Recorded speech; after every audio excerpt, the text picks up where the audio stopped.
নজর রাখবো পরের খবরের দিকে। ইউনূসের হাতে রক্ত লেগে আছে। সুদখোর ইউনূস খুনি ফ্যাসিস্ট। গোটা দেশে অভ্যুত্থানের ডাক হাসিনার। নয়া রাজনৈতিক বার্তা এবার শেখ হাসিনার। এ বিষয়ে কি বলেছেন শেখ হাসিনা শোনাবো আপনাদের।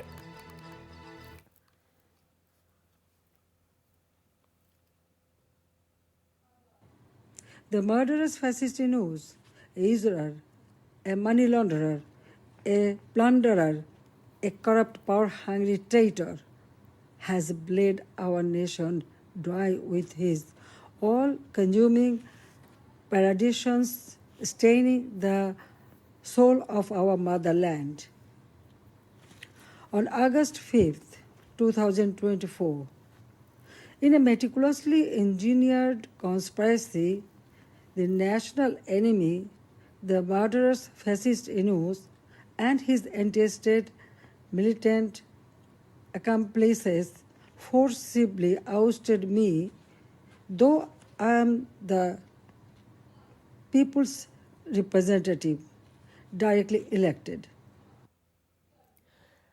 আমরা এ বিষয়ে আরো বিস্তারিত জানবো। আমরা ইতিমধ্যেই যোগাযোগ করতে পেরেছি কলকাতা টিভির মুখ্য রাজনৈতিক বিশ্লেষক জয়ন্ত ঘোষালের সঙ্গে। জয়ন্তদা, আপনিও শুনলেন শেখ হাসিনার কি বক্তব্য, এবং সামনেই কিন্তু ফেব্রুয়ারি মাসেই রয়েছে বাংলাদেশের নির্বাচন, এবং তার আগেই বাংলাদেশের প্রাক্তন প্রধানমন্ত্রীর এই বার্তা কতটা সিগনিফিকেন্ট?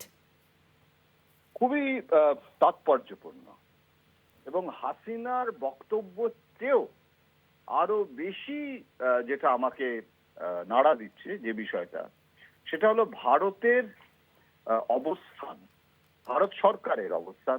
তার কারণ শেখ হাসিনা আজকে ভারতে আছেন এবং তিনি রাজনৈতিক আশ্রয় গ্রহণ করেছেন, এবং অন্য সার্বভৌম রাষ্ট্রের মানে রাষ্ট্রনায়িকা, দেশের প্রধানমন্ত্রী ছিলেন, তিনি যেভাবে আজকে ভারতে আছেন, সেখানে ইউনূস সরকার, ইউনূস তো একটা শুধু দলের সরকার নয়, একটা তদারকি সরকারের প্রধান।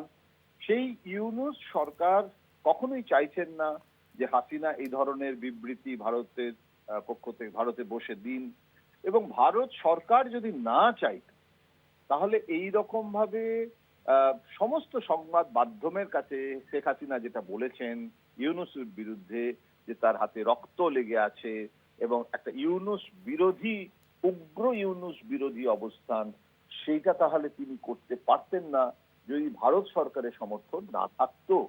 এবং ভারত সরকার ইউনূস মানে ফিজিক্যাল প্রেস কনফারেন্স নয়, কিন্তু তিনি কি করেছেন, তিনি অডিও তিনি একটা বার্তালাপ করেছেন, এবং সেটা দিল্লির ফরেন করেসপন্ডেন্ট ক্লাবে, সেটা ছিল ভেন্যু। কেন ভেন্যুটা বলছি, ফরেন করেসপন্ডেন্ট ক্লাব মানে কিন্তু শুধু ভারত নয়, ভারতের বাইরেও যে সমস্ত বিভিন্ন মার্কিন যুক্তরাষ্ট্র থেকে শুরু করে সমস্ত বিদেশি সংবাদ মাধ্যমের সাংবাদিকরা যারা দিল্লিতে কর্মরত, তারা উপস্থিত ছিলেন।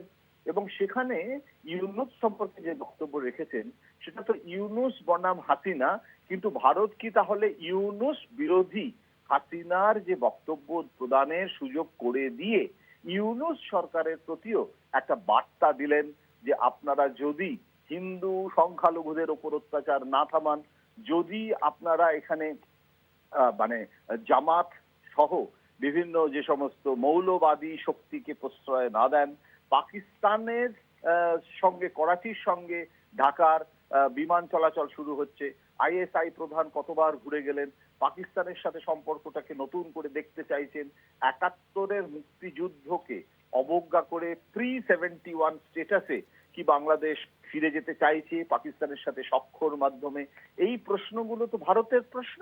এগুলো ইউনূসের কাছে রাখার জন্য চাপ সৃষ্টি করার একটা রণকৌশল শেখ হাসিনার মাধ্যমে হতে পারে।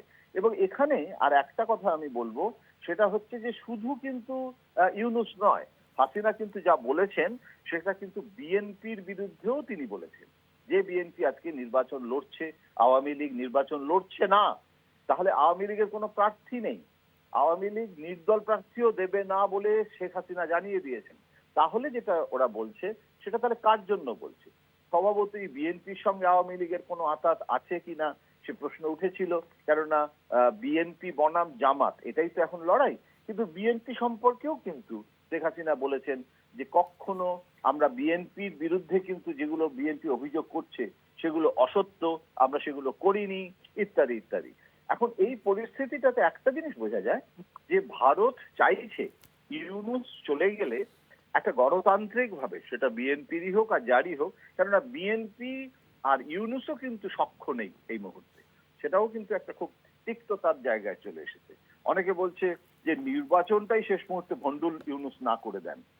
এই সমস্ত পরিস্থিতিতে ইউনূসের উপরে চাপ বাড়ানোর জন্য, মানে হাসিনার ইউনূসকে যে তীব্র আক্রমণ এবং উগ্র সাম্প্রদায়িক শক্তির অত্যাচারে রক্তাক্ত বাংলাদেশ, মানে হিন্দু সংখ্যালঘুদের কথা বলা, খুনি ফ্যাসিস্ট ইউনূস, সুদখোর, অর্থ পাচারকারী, লুটেরা, দুর্নীতিগ্রস্ত, ক্ষমতালোভী, বিশ্বাসঘাতক, এই যে সমস্ত কথাগুলো, এগুলো খুব স্ট্রং সমস্ত বক্তব্য, এবং সেটাতে একটা চূড়ান্ত প্রতিক্রিয়া, একটা প্রবল প্রতিক্রিয়া বাংলাদেশের রাজনীতিতে ইতিমধ্যেই হয়ে গেছে।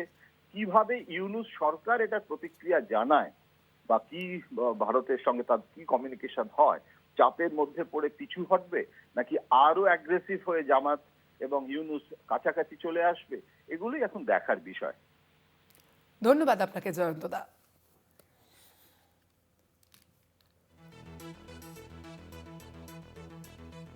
ইউনূসের হাতে রক্ত লেগে আছে বলে আজ ইতিমধ্যে একটি বার্তা দিয়েছেন ইতিমধ্যে বাংলাদেশের প্রাক্তন প্রধানমন্ত্রী। যা সামনেই আপনারা জানেন বাংলাদেশে নির্বাচন রয়েছে এবং সেই নির্বাচনের আগে শেখ হাসিনার এই বার্তা যথেষ্টই তাৎপর্যপূর্ণ বলেই মনে করা হচ্ছে বিভিন্ন প্রেক্ষাপটের ভিত্তিতে।